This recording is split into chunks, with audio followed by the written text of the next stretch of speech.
ঘরোয়া উপায়ে সহজভাবে আমরা কিভাবে চিকেন চপটা তৈরি করি তাই তোমাদের দেখাই।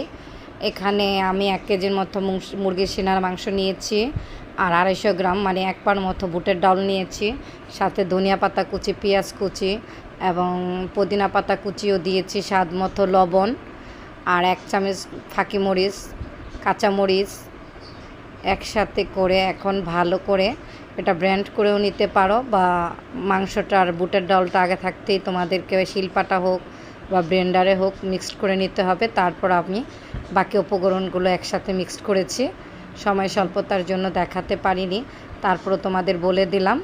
এখন ভালো করে হাত দিয়ে মিক্সড করে নেব। এখানে আমি 3টা ডিম ভেঙে দিলাম।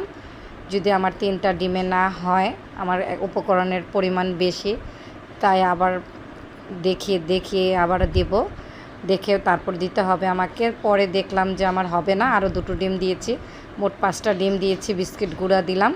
এখন ভালো করে মিক্সড করে ছোট ছোট আকার করে চপের আকার করে শেপ দিচ্ছি, আর বিস্কিট গুঁড়াতে গড়িয়ে নিচ্ছি। এভাবে করে গড়িয়ে আমার 1 কেজি থেকে প্রায় 50টার মতো চপ হয়েছে। দেখো আমার অনেকগুলা চপ হয়েছে। যদি অবসর সময় এই কাজটা করে রাখো, মাঝে মধ্যে বিকেলের নাস্তার জন্য কিন্তু মন্দ হয় না। অবসর সময় বসে কাজ করে রাখলে অনেকটাই উপকার হয়। তাই আমার এখানে সবগুলা টিকা চপ হয়ে